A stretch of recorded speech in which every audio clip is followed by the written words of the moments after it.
नमस्कार,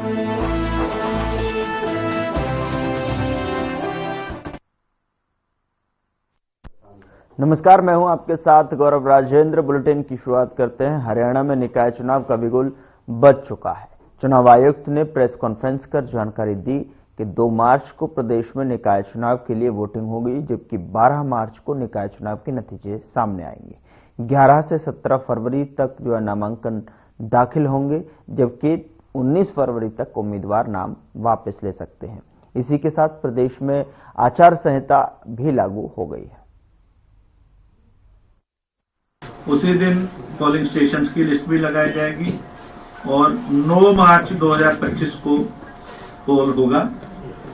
तो 1 मार्च से लेकर 7 मार्च तक उनके पास समय रहेगा कैनवेसिंग का, पब्लिक मीटिंग वगैरह के मार्फत। 8 मार्च को नॉन कैनवेसिंग डे रहेगा, डोर टू डोर जा सकते हैं, पब्लिक मीटिंग वगैरह नहीं कर पाएंगे। अगर रीपोल कोई आवश्यक हुआ में वो 11/3 को होगा। और काउंटिंग सभी की जो पहले 8 म्युनिसिपल कॉर्पोरेशन और बाकी पहले 7 म्युनिसिपल कॉर्पोरेशन है, 2 बाई इलेक्शंस हैं, सबकी मिला के 12 मार्च को काउंटिंग होगी 8 बजे ऑनवर्ड्स, और उसी दिन रिजल्ट डिक्लेयर कर दिए जाएंगे संबंधित आरओ द्वारा। जब अनाउंस हम कर रहे हैं, इसी समय से मॉडल कोड ऑफ कंडक्ट लागू हो जाएगा राज्य में, लेकिन ये उन्हीं एरिया में होगा जो उसका जुरिसडिक्शन है। जैसे म्युनिसिपल कॉर्पोरेशन मान लीजिए करनाल है, तो म्युनिसिपल कॉर्पोरेशन करनाल का जो एरिया है, जुरिसडिक्शन का एरिया है, उतने में ही लागू होगा।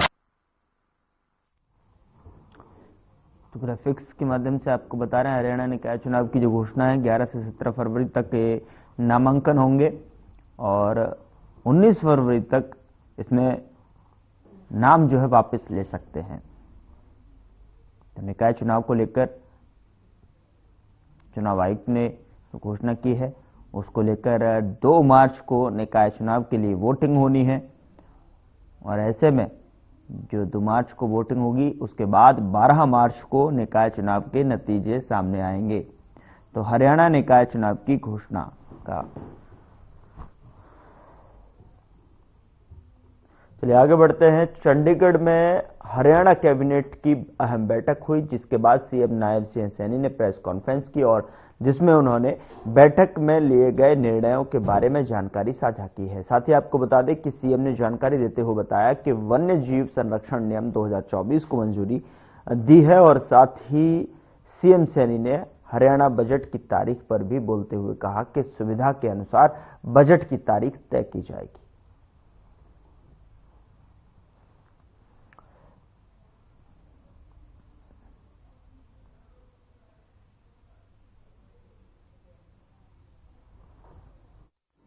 कुछ महत्वपूर्ण फैसले लिए हैं। कुछ फैसलों के लिए मंत्रिमंडल ने मुख्यमंत्री जी को उनके ऊपर छोड़ा है।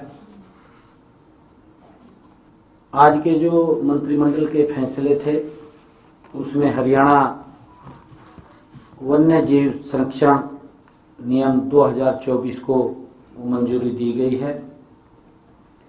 नए नियमों में वन्य जीव विभाग से संबंधित विभिन्न प्रकार के परमिट प्राप्त करने के लिए मानदंड निर्धारित किए गए हैं।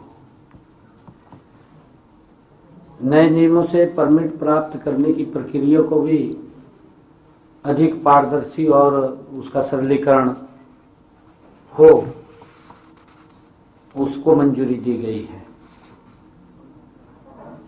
ताकि जो हरियाणा वन्य जीव हैं उनको के लिए जो हमारी पॉलिसीज थी, उस पॉलिसीज के लिए पहले क्योंकि एक्ट वो बना हुआ था, पॉलिसीज के अंदर उसमें कुछ नियमों में बदलाव हुआ है, उसको मंजूरी दी गई है। दूसरा, हमने आड़तियों को एक बड़ी राहत पीछे क्योंकि मुझे मिले थे, रब्बी की खरीद सीजन जो 2024-25 था, उसमें नमी के कारण उन्होंने इस बात की शिकायत की थी कि भारी नुकसान हमें हुआ है, उसकी भरपाई के लिए हमने एक वन टाइम राहत देने का काम किया था। तो आज मंत्रिमंडल में उसको मंजूरी दी गई है। राज्य सरकार ने आढ़तियों को जो नुकसान हुआ है उसकी भरपाई के लिए 3 करोड़ 10 लाख रुपए की राशि वो उनको शॉर्ट जो गेहूं हुआ है उसके लिए वो देने का निर्णय किया है। हमने तीसरा बड़ा फैसला जो मंत्रिमंडल में किया है वो तीसरा बड़ा फैसला जो हरियाणा मंत्रिमंडल village common land regulation act 1961 में संशोधन को भी स्वीकृति दी गई है। इस संशोधन के तहत जो हमारे 20 वर्षों से ज्यादा पंचायत भूमि के ऊपर जिनका मकान बना हुआ था, क्योंकि उनके ऊपर एक तलवार लटकी हुई थी, कोई न कोई गांव में कोर्ट में चला जाता था और मकान गिरने के भी आदेश हो जाते थे। तो जिन्होंने 20 वर्ष पंचायत भूमि के ऊपर वो प्रसिद्धि वंश उनके मकान बने हैं, जिन्होंने मकान बनाए थे उनको कलेक्टरेट पर उनका नाम मालिकाना हक देने का निर्णय आज मंत्रिमंडल में हुआ है। ऐसे ग्राम पंचायत में अनधिकृत जो जगहों के ऊपर मकान बने हुए हैं उनके कब्जे वाली 500 वर्ग गज तक भूमि मार्केट उस कलेक्टरेट के ऊपर बाजार मूल्य पर देने का निर्णय वो किया है। ऐसी भूमि को किसी दर पर बेचा जा सकता है, ये सरकार के ऊपर छोड़ा है, क्योंकि 2000 जो 20 साल से पहले है 2004 के जो कलेक्टर रेट हैं उस कलेक्टर रेट के ऊपर उनको देने का निर्णय किया है। और इसके लिए 1 साल का ये भी कहा है कि 1 साल का तक वो व्यक्ति अपने नाम करा सकता है उसको। पहले ऐसे मामलों में अनुमोदन का अधिकार राज्य के पास था, क्योंकि राज्य सरकार के पास वो फाइल आती थी। अब इस अनुमोदन का अधिकार डायरेक्टर लेवल पर, पंचायत डायरेक्टर, क्योंकि काफी फाइलें आनी हैं, हर फाइल वो कैबिनेट में आए, क्योंकि समय भी हमने उसका लिमिट किया 1 साल का किया है, और डायरेक्टर को पावर किया है कि वो अपने लेवल के ऊपर ऐसी उस लैंड को देख करके वो उसके नाम कर दे। वो 500 वर्ग गज तक का प्लॉट वो उनके नाम देने का, जो पंचायत भूमि के अंदर बैठे हैं, लंबे समय से बैठे हैं। कहीं तो गांव के गांव हैं, उनके सामने ऐसी परिस्थिति आ जाती थी कि कोई जैसे यमुना के किनारे गांव है या मारकंडा के किनारे कोई गांव है, जब पानी की बाढ़ आती थी और वो घर को भी बहा ले जाते थे तो उठ करके वो वहां से दूसरी जगह बैठ के उस टाइम बैठे हैं, उनके सामने कोई समस्या है कि उनका एक बड़ा समाधान वो सरकार ने किया है। अब जो पंचायत लैंड के ऊपर 20 वर्ष जिन लोगों को हो गए हैं और वो बैठे हैं, उनको एक बड़ी राहत देने का काम सरकार ने किया है। आज मंत्रिमंडल ने उसके ऊपर मुहर लगाई है ताकि वो 2004 के कलेक्टरेट के ऊपर उनको अपने नाम करा सकेगा, उसका मालिकाना हक वो ले सकेगा। ये निर्णय किया है। मुझे खुशी है आज आप लोगों के बीच में, क्योंकि अभी 2 रोज पहले आदरणीय नरेंद्र मोदी जी की नॉन स्टॉप तीसरे टर्म की सरकार का पहला बजट आदरणीय निर्मला सीतारमण जी जिन्होंने प्रस्तुत किया है,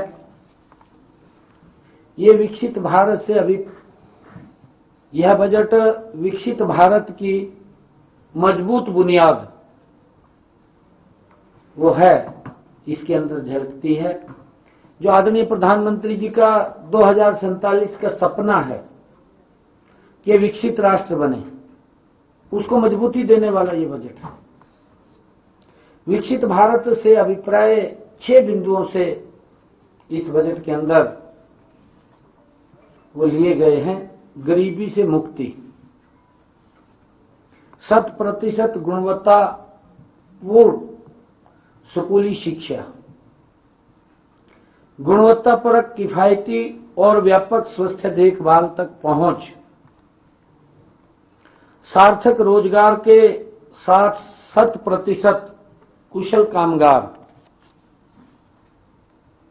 आर्थिक गतिविधियों में महिलाओं की अधिक से अधिक भागीदारी, भारत को दुनिया का खाद्य कटोरा बनाने वाले हमारे किसानों का उत्थान। केंद्रीय बजट 2025-26 के लिए माननीय प्रधानमंत्री नरेंद्र मोदी जी एवं वित्त मंत्री श्रीमती निर्मला सीतारमण जी का मैं अब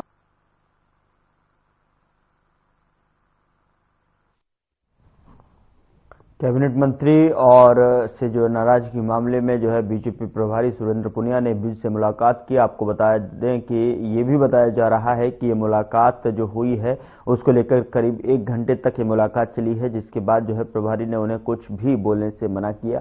उन्होंने ये भी जरूर बताया कि पार्टी प्रभारी से अपने सभी मुद्दों पर चर्चा की है।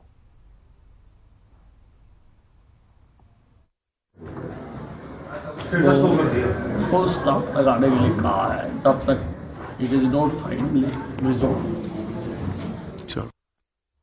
उधर भारतीय जनता पार्टी के प्रदेश अध्यक्ष पंडित मोहनलाल बड़ौली ने पार्टी कार्यालय पंचकमल में 60 फुट ऊंचा पार्टी का झंडा लगाया और कार्यकर्ताओं को पार्टी की रीति नीति से अवगत कराया। बता दें कि बड़ौली ने कहा कि पार्टी का झंडा सबकी आन बान शान और प्रतिष्ठा का प्रतीक है। इसी ध्वज के नीचे बीजेपी के लाखों करोड़ों कार्यकर्ता पूरी निष्ठा और लगन से देश और समाज की सेवा में लगे हुए हैं। बीजेपी प्रदेश अध्यक्ष बड़ौली ने कहा कि भारतीय जनता पार्टी एक दल नहीं, एक विचार है जिसका ध्येय राष्ट्र निर्माण है, जन कल्याण है। बता दें कि पार्टी ने एक विचारधारा के साथ लंबी यात्रा की है। इसी का परिणाम है कि आज देश भर में कमल खिल रहा है और बीजेपी का झंडा लहरा रहा है।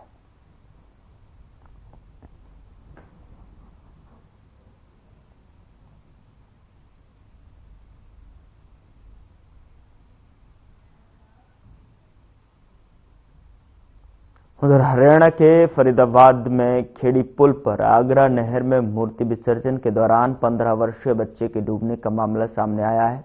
मामला बीते सोमवार की शाम का है। पुलिस बच्चे के शव को नहर में तलाश कर रही है और पुलिस के द्वारा एसडीआरएफ की टीम को बुलाया गया है, जो आपको बता दें कि जो पानी में उतरकर शव को तलाश रही है। खेड़ी पुल थाना पुलिस इंचार्ज सुरेंद्र कुमार से मिली जानकारी के अनुसार फरीदाबाद के sarpanch colony sector 20A Faridabad का रहने वाला शिवम अपने कुछ दोस्तों के साथ में मूर्ति विसर्जन करने के लिए खेड़ी पुल आया था। तभी मूर्ति विसर्जन के दौरान वह पानी में गिर गया।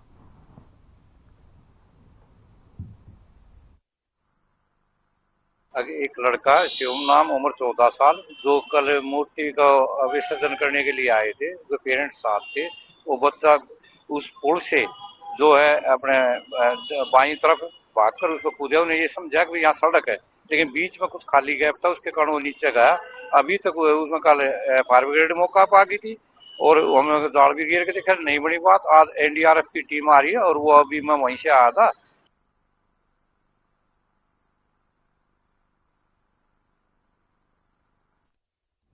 उधर बल्लभगढ़ बनियावाड़ा में पिछले 5 दिनों से लापता 38 वर्षीय शख्स की उसी के घर में रहस्यमय परिस्थितियों में डेड बॉडी मिली है। बता दें कि पुलिस ने शव को कब्जे में लेकर पोस्टमार्टम के लिए फरीदाबाद के सिविल अस्पताल में भिजवाया है। फिलहाल पुलिस मामले की जांच कर रही है। पुलिस के अनुसार मृतक विक्रांत सिंघल 38 वर्षीय का था और इसकी गायब होने की रिपोर्ट भी पुलिस ने दर्ज की थी। इसकी डेड बॉडी इसी के घर से बरामद हुई है। आरोपी के खिलाफ जो है प्रॉपर्टी विवाद का एक मुकदमा भी दर्ज है।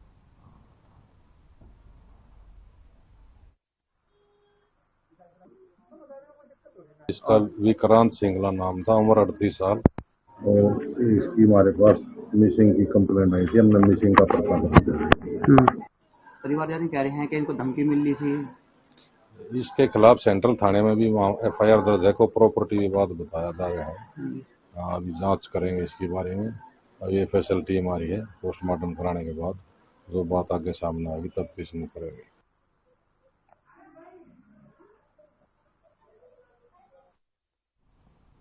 खबर फरीदाबाद से है, जहां सेक्टर 12 स्थित होटल में बजट के विश्लेषण को लेकर Faridabad chamber of commerce and industries से जुड़े उद्योगपतियों की बैठक हुई। इस बैठक में विभिन्न उद्योगों से जुड़े चार्टर्ड अकाउंटेंट के साथ मिलकर जो है टैक्स पर बातचीत की गई और FCCI के प्रेसिडेंट HK बत्रा ने जानकारी देते हुए बताया कि इस बैठक में उद्योगपतियों के साथ में उद्योगों से जुड़े चार्टर्ड अकाउंटेंट शामिल हुए हैं।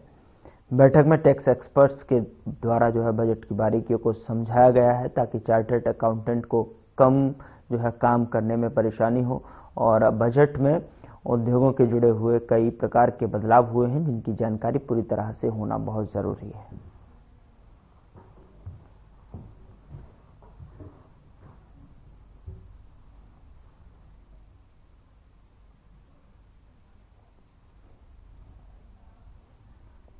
हरियाणा सरकार द्वारा प्रत्येक कार्य दिवस में सुबह 10 बजे से 12 बजे तक समाधान दिवस लगाया जाता है। इस दौरान नगर निगम आयुक्त A मोना श्रीनिवास ने कहा कि 10 से 12 बजे तक समाधान शिविर में शिकायत लेकर आने वाले प्रत्येक प्रार्थी की शिकायतों को प्राथमिकता से सुनकर उनका निवारण किया जाता है। मौके पर ही शिकायतों को जल्द से जल्द निपटान के लिए संबंधित अधिकारियों को दिशा निर्देश भी दिए जाते हैं ताकि प्रार्थी की समस्या को जल्द दूर किया जा सके।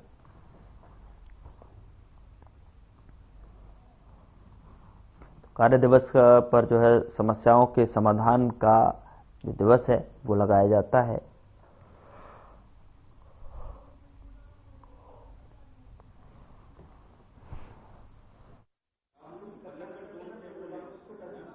उसी से रोजी रोटी कमाते खाते हैं, बच्चे पल रहे हैं। हाँ। पर वो आके रोता है, उनकी घरवाली आके परेशान करते हैं कि पैसे दो, कर उनको देते नहीं है तो फिर बाजार बंद करवा रहे हैं। कोई ट्रैफिक नहीं लेती, कोई परेशानी नहीं है। ये हमारे भाई बहन सब, कोई हमारे से कुछ नहीं होता, कुछ नहीं दिया जाता। बढ़िया अपने परिवार की तरह हमारे अपने रोजी रोटी कमाए बहुत अच्छे हैं।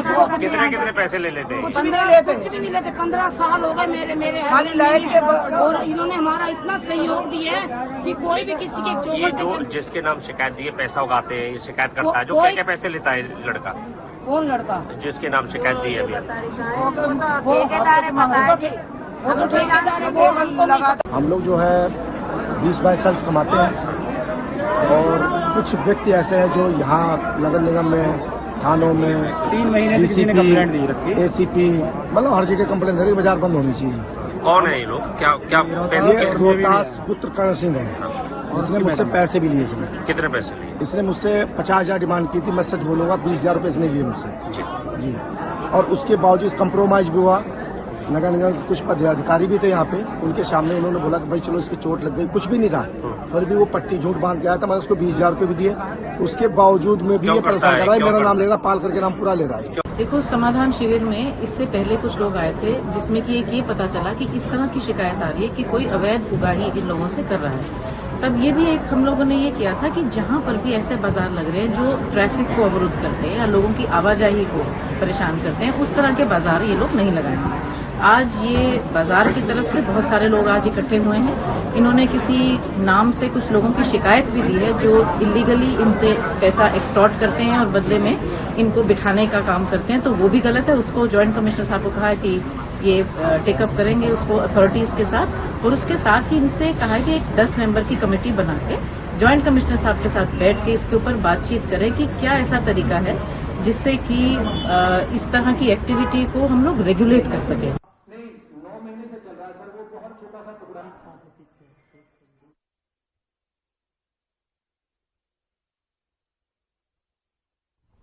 खबर फरीदाबाद से है, जहां नगर निगम मुख्यालय के सभागार में कार्य दिवस के दिन समाधान शिविर का आयोजन किया गया। इस दौरान लगने वाले समाधान शिविर में आमजन की समस्याओं को सुनने के लिए नगर निगम कमिश्नर यमुना श्रीनिवास मौजूद रहीं। बता दें कि इस दौरान उनके साथ विभाग के अन्य अधिकारीगण भी मौजूद रहे। समाधान शिविर में कमिश्नर ने लोगों की समस्याओं को तुरंत प्रभाव से समाधान करने के निर्देश भी जारी किए।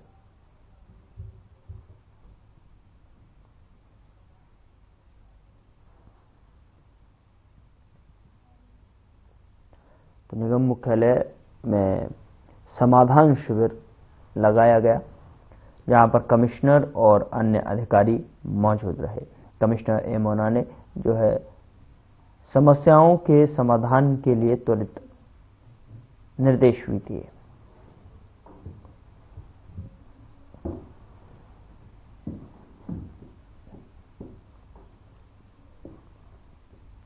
निगम मुख्यालय द्वारा समाधान शिविर लगाया गया और इस समाधान शिविर में जो है कमिश्नर और अन्य अधिकारी मौजूद रहे, जिन्होंने लोगों की समस्याओं को सुना और साथ ही साथ कमिश्नर यमुना के द्वारा समस्याओं के समाधान के लिए त्वरित निर्देश भी दिए गए।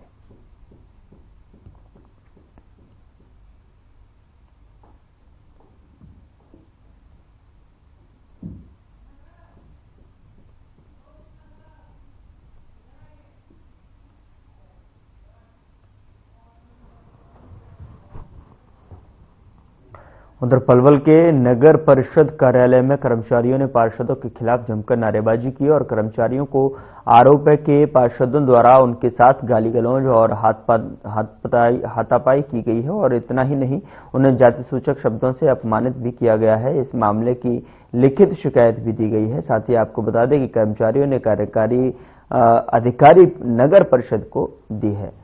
साथ ही आपको बता दें कि कर्मचारियों ने चेतावनी देते हुए कहा कि अगर पार्षदों ने उनसे माफी नहीं मांगी तो वह अनिश्चितकालीन हड़ताल पर चले जाएंगे।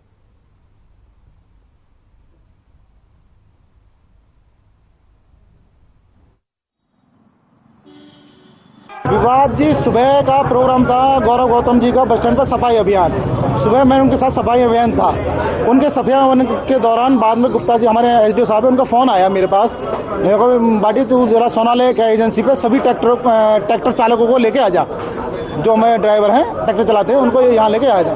मैं सीधा उनके पास वहाँ लेके चला गया।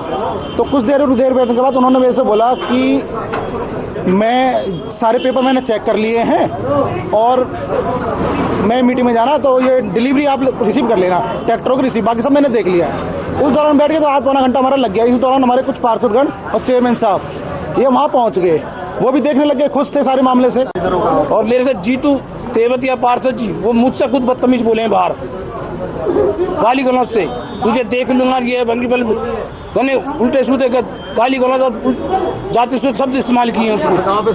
और ये जो पार्षद हैं जो झूठा ब्लेम लगा रहे हैं, खुद ये उल्टे सूते बोले हैं और हम चेक मेरे से सिर्फ जीतू पार्षद जी बोला था जी बदतमीज। और एक उनका ये कहना है कि कर्मचारी हमसे हाथापाई नहीं वो अभी अब जब हम आए थे ऑफिस में, तो ऑफिस में भी हम ऑफिस में आए थे, अभी हम चढ़ गए थे सबरे पार्षद यहीं। अभी दोनों पक्षों को बुला रखा है, उनको भी बुला रखा है, इनको बुला रखा है, उनको बुला के दोनों की बातचीत करा के इंटरनल मैटर है इसमें। कोई बताया जा रहा है आप भी मौजूद है पार्षदों के साथ? हाँ मैं उपस्थित हूँ जी। क्या आपने क्या देखा हुआ, क्या वारदात थी? मैं दोनों पक्षों को बुला रहा है क्योंकि आप तो मौजूद थे ना वहाँ? मैं बीच में कुछ काम के लिए गया हुआ था, उसके बाद भी कोई वाकया हुआ है। बार कह रहा है मैंने उनको दे दिए, कागज भी दे रहा, चाबी भी दे रहा। वाइस चेयरमैन थे, वाइस चेयरमैन वहाँ जी। तो आप ये तो चेयरमैन साहब बाहर चले गए थे थोड़ी देर के लिए ना बाहर। हाँ वाइस चेयरमैन साहब थे, हम थे, अनिल थे, ये थे, उन्होंने मेरे को चमड़ा ढेड़ा कहा, सब अनिल का विरोध किया।